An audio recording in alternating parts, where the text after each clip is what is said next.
রুদ্রকে জেলে পাঠিয়ে বাড়ি এসে ঈশিতাকে উচিত শিক্ষা দিল তমাল। হ্যাঁ বন্ধুরা, এমনটাই দেখা যাবে। তাই সম্পূর্ণ জানতে ভিডিওটিতে লাইক দিয়ে চ্যানেলটি সাবস্ক্রাইব করে দেখতে থাকুন। গল্পের শুরুতেই দেখা যাবে রুদ্র অংশুকে বলতে থাকে, কি ভেবেছো তুমি? তুমি আমাকে থানায় নিয়ে এসেছো, তুমি আমাকে উঠতে বললে উঠবো, বসতে বললে বসবো? হ্যাঁ, এইসব চলবে তোমার? এইসব চলবে না। তখনই অংশুমান বলতে থাকে, কি রুদ্ররূপ সান্যাল, আপনি আমাকে ঠেট করেছিলেন মনে আছে? এটা না আপনার কোনো অফিস ঘর নয়, এটা হলো থানা। এখানে আমি যা বলবো আপনাকে তাই শুনতে হবে, বুঝতে পেরেছেন? এবার আইনের পথে আপনার শাস্তি হবে। কোনো রকম কোনো রোয়াবি এখানে চলবে না। তখন এই কথা শুনে অবাক হয়ে যায় রুদ্র। তখনই অংশুমান বলতে থাকে, সুশান্ত, ওনার সাথে যা আছে সবকিছু নিয়ে নাও। তখনই সুশান্ত বলতে থাকে, আপনার কাছে কি কি আছে দিয়ে দিন। তারপরেই দেখা যাবে অংশুমান বলতে থাকে, শুনুন, আপনি না অনেক অন্যায় করেছেন, দিনের পর দিন অনেক অন্যায় করেছেন। আপনি রোহিতকে বারবার মেরে ফেলার চেষ্টা করেছেন, ফুলকিকে মেরে ফেলার চেষ্টা করেছেন, আপনাকে প্রমাণের অভাবে ধরতে পারিনি। তখনই সুশান্ত বলতে থাকে, এবার মোহনপুর গ্রামের 9 জন নিরীহ মানুষকে আপনি হত্যা করেছেন, তার জন্য তো আপনাকে শাস্তি পেতেই হবে, শাস্তি পেতেই হবে। তখনই অংশু বলতে থাকে, হ্যাঁ, আপনাকে শাস্তি দেবে আইন। আমি জানি আপনার বোন রিকি, তারপর শালিনী আপনাকে ছাড়ানোর জন্য উকিল ধরবে আর অনেক রকম ব্যবস্থাও করবে, কিন্তু আমরা যেই পর্যন্ত না আপনাকে কোর্টে প্রডিউস করছি ততক্ষণ পর্যন্ত আপনি এখানেই থাকবেন। আমাদের কথা মতে আপনাকে চলতে হবে, বুঝতে পেরেছেন? তখনই রুদ্র বলতে থাকে, এত বড় কথা! শোনো, তোমাকে কিন্তু আমি ছাড়বো না অংশুমান, তোমাকে আমি ছাড়বো না। আমাকে এখানে আটকে রাখবে? কিছুতেই আমাকে আটকে রাখতে পারবে না। আরেকবারও তো ধরে এনেছিলে, আটকে রাখতে পেরেছিলে? তখনই অংশু রুদ্রর কলার চাপে চেপে ধরতে গিয়েও ধরে না, তারপরে ঘাটটা ধরে পুরো জেলের মধ্যে ঢুকে দেয়। তারপরেই রুদ্র বলতে থাকে, অংশুমান সেনগুপ্ত, আমি কিন্তু ছাড়বো না। ওই রায়চৌধুরী বাড়ির সবাইকে আমি তাওয়ার মধ্যে মাছ ভাজার মতো উল্টে পাল্টে ভাজবো, বুঝতে পেরেছো? তখনই সেখানে লাবু, ফুলকি আর রোহিত চলে আসে। তখনই লাবু বলতে থাকে, রুদ্ররূপ। তখনই রুদ্র চমকে যায়। তখন লাবণ্য বলতে থাকে, তোমার এখনো মুখ দিয়ে কথা বেরোচ্ছে? এখনো মুখ দিয়ে কথা বেরোচ্ছে? তখন রুদ্র বলতে থাকে, হ্যাঁ, কথা বেরোচ্ছে আমার। কি করবে তুমি? আমার না কিচ্ছু করতে পারবে না, তুমি কিচ্ছু করতে পারবে না। এই রুদ্ররূপ সান্যাল তোমাদেরকে ছাড়বে না। তখনই লাবু বলতে থাকে, তোমার না লজ্জা শরম নেই, তাই না? কিন্তু আমার তো লজ্জা করে। কে আমার লজ্জা করে? কারণ একদিন তোমাকে আমি ভালোবেসেছিলাম, এই মানুষটাকে আমি স্বামী বলে স্বীকার করেছিলাম। পুরো রায় চৌধুরী বাড়ি আর তোমাকে সম্মান করতো, এই পুরো নবাবগঞ্জ সবাই জানে তোমার আর আমার বিয়ের কথা। কিন্তু আমার তো লজ্জা করে। তুমি এখন লকাবে, তোমার লজ্জা করছে না? কিন্তু না, আমি না রাতভর ঘুমাতে পারি না যে তোমার মতো একটা শয়তানের সঙ্গে আমার সম্পর্ক হয়েছিল, বুঝতে পেরেছো? তখনই রুদ্র বলতে থাকে, অনেক বড় বড় কথা ফুটছে না? অনেক বড় বড় কথা ফুটছে।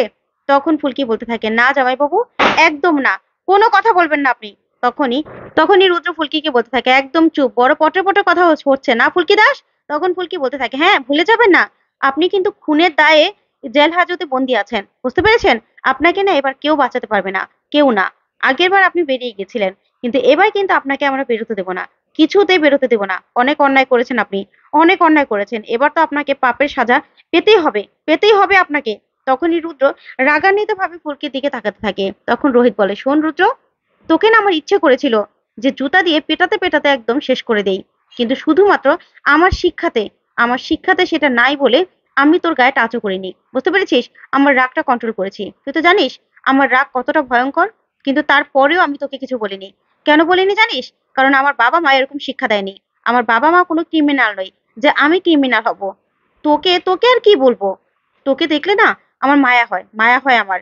আর তোকে যে আমি বন্ধু ভাবতাম, ভাই ভাবতাম, সেটার জন্য আমাকে আমাকে লজ্জা পেতে হয়, লজ্জা পাই আমি। তখন এই কথাতে রুদ্র বলতে থাকে, বড় বড় বড় কথা হচ্ছে না? বড় বড় কথা হচ্ছে? এই রুদ্ররূপ সান্যালকে কেউ কোনোদিন আটকে রাখতে পারেনি, আর কেউ কোনোদিন আটকে রাখতে পারবেও না, বুঝতে পেরেছিস? তখনই রোহিত বলতে থাকে, ঠিক আছে, তোর সঙ্গে চ্যালেঞ্জ রইলো। আমরাও দেখবো যে তুই বেরোতে পারিস কিনা। তোকে এবার আটকে রাখবো, তোকে কেউ বের করতে পারবে না। ওইদিকে দেখা যাবে হৈমন্তী রান্না করছিল। তখন অরুণা বলতে থাকে, দিদি, তুমি কেন রান্না করছো বলো তো? তখন হৈমন্তী বলে, না না মেজো, কি যে বলিস না, আসলে আমার নিজের লোকদের আমি কতদিন পরে চিনতে পারলাম বলতো। আমার নিজের লোকদের যে আমি রান্না করে খাওয়াবো, সেটা আনন্দই তো অন্যরকম। দেখ, ফুলকিকে আমি কত ভুল বুঝেছি, কিন্তু এই ফুলকি, ফুলকিকে আমি চিনতে পেরেছি। ফুলকি যে আমাদের জন্য কি সেটা আমি বুঝতে পেরেছি। জানিস তো আমরা অনেক বিপদের মধ্য দিয়ে দিন কাটিয়েছি, কিন্তু তারপরেও আলোর ফুলকি জ্বলেছে রে। ফুলকি আমার মনের মধ্যে আলোর ফুলকি জ্বালিয়ে দিয়েছে। ওই রুদ্র মুখোশটা আমার সামনে ধরা পড়েছে। এই বিপদের মধ্যেই সবকিছু ভালো হয়েছে, সবকিছু ভালো হয়েছে রে। ফুলকি, ফুলকি যে কি জিনিস আমি বুঝতে পেরেছি। জানিস তো, আমি না ওখানে বিপদের মধ্যেও এক বাড়িতে রান্নার কাজ নিয়েছিলাম, আর প্রথম দিনেই চোর সাব্যস্ত হলাম। তারপরে অরুণাকে সবটা খুলে বলতে থাকে হৈমন্তী। তখনই অরুণা সবটা শুনে খুব কষ্ট পায় আর বলতে থাকে, দিদি তোমাকে অনেক কষ্ট পেতে হয়েছে তাই না? থাক, এই কথাগুলো দুঃস্বপ্ন ভেবে ভুলে যাও। তখনই হৈমন্তী বলতে থাকে, না রে মেজো, ফুলকি ফুলকি যেভাবে আমাকে বাঁচিয়েছে, আর যেই দিনগুলো আমরা কাটিয়েছি না, সেগুলো কোনোদিনও ভোলার নয়। ওই রুদ্র আমাদের মেরে ফেলার চেষ্টা করেছিল, মেরে ফেলার। তারপরে দেখা যাবে হৈমন্তী বলতে থাকে যে এই যে সবার জন্য আমি রান্না করছি, নিজের হাতে রান্না করে খাওয়াবো, এটার আনন্দটাই না অন্যরকম, অন্যরকম একটা আনন্দ আছে। তখনই সেখানে লাবু, ফুলকি, রোহিত চলে আসে। আর ধানু, তমাল, পিয়াল সেখানে চলে আসে। আসলেই সবাই এই কাণ্ড দেখে খুশি হয়ে যায়। তখন অরুণা বলতে থাকে, ওমা ফুলকি, তোরা চলে এসেছিস, কখন আসলি? তখন ফুলকি বলতে থাকে, হ্যাঁ আমরা চলে এসেছি তো। যাক, জেঠিমার হাতে রান্না খুব ভালো হবে, আমরা সবাই আজকে জমিয়ে খাওয়া দাওয়া করবো। তখন তমাল বলতে থাকে, ইস কি সুন্দর গন্ধ বেরিয়েছে, আমার যে কি আনন্দ হচ্ছে না। তখনই হৈমন্তী বলতে থাকে, আচ্ছা সবাই জামা কাপড় গুলো পাল্টে আসো, ফুলকি তুমিও জামা কাপড় পাল্টে আসো, যাও। তখন ফুলকি বলতে থাকে, হ্যাঁ জেঠিমা যাবো তো, তবে আমার অনেক আনন্দ হচ্ছে জানো তো, অনেক আনন্দ হচ্ছে। তারপরে দেখা যাবে সবাইকে হৈমন্তী খেতে দেবে। তখন ফুলকি বলতে থাকে, না আজকে তোমরা খেতে বসবে, আমি তোমাদের খাওয়াবো, বেড়ে দেবো, ঠিক আছে?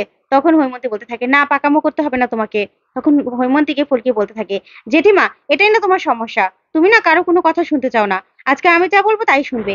তারপরে সবাই খেতে বসলে ধানু বলতে থাকে, আমি না কিছু বুঝতে পারছি না, আসলে রুদ্রদার যে লয়ার হবে, সে তো রুদ্রদাকে বের করার চেষ্টা করবে তাই না?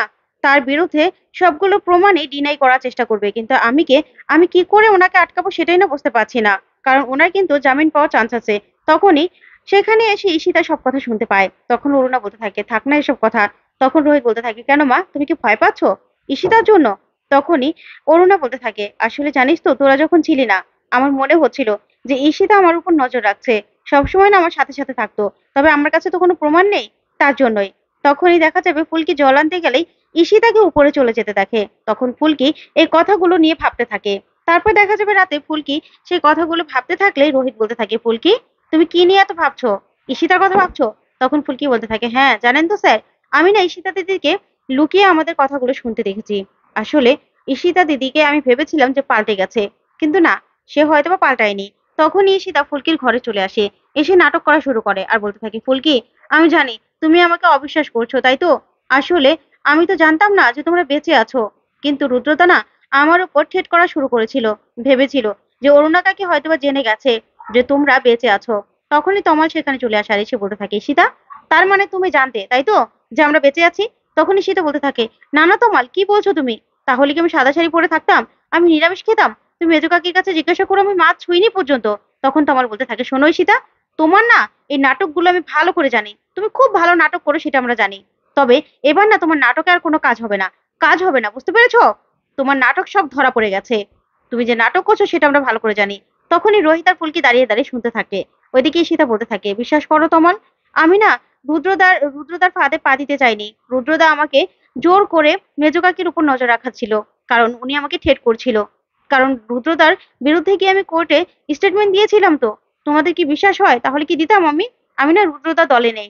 তখনই তমাল বলতে থাকে, শোনো তুমি না একদম নাটক করবে না, তোমাকে কে বিশ্বাস করে? হ্যাঁ, তখন ঈশিতা বলতে থাকে, শোনো তমাল, এখন তো আমার সবকিছু নাটক মনে হবে তাই না? তুমি তো এখন অন্য কারোর কথা ভাবছো, আর সরাসরি বলি তুমি তো এখন অন্যজনের মাছ ভাজার প্রশংসা করছো, কেন এগুলো শুনলে আমার খারাপ লাগে না? তখনই রোহিত বলতে থাকে, আচ্ছা তোমরা চুপ করবে, রাত হয়ে গেছে। আচ্ছা ঈশিতা, তুমি শুধু আমাকে একটা কথা জবাব দাও তো, আমরা যখন খেতে বসেছিলাম আমাদের কথাগুলো তুমি লুকিয়ে শুনছিলে তাই তো? ফুলকি তোমাকে দেখেছিল। তখনই ঈশিতা পুরো ভয় পেয়ে যায় আর মনে মনে বলতে থাকে, কি হবে এবার? না না, এবার তো পুরো কেস হয়ে গেল, আমি তো কি করে বাঁচবো, নিজেকে কি করে বাঁচাবো? আমাকে যে করেই হোক নিজেকে বাঁচাতেই হবে, আমার নিজের জায়গাটা কিছুতে ছাড়লে হবে না। তো বন্ধুরা, এবার কি তাহলে ঈশিতাকে বাড়ি থেকে বের করতে পারবে তমালরা? তোমাদের কি মনে হয়? অবশ্যই কমেন্ট করে জানাতে ভুলবে না। ধন্যবাদ।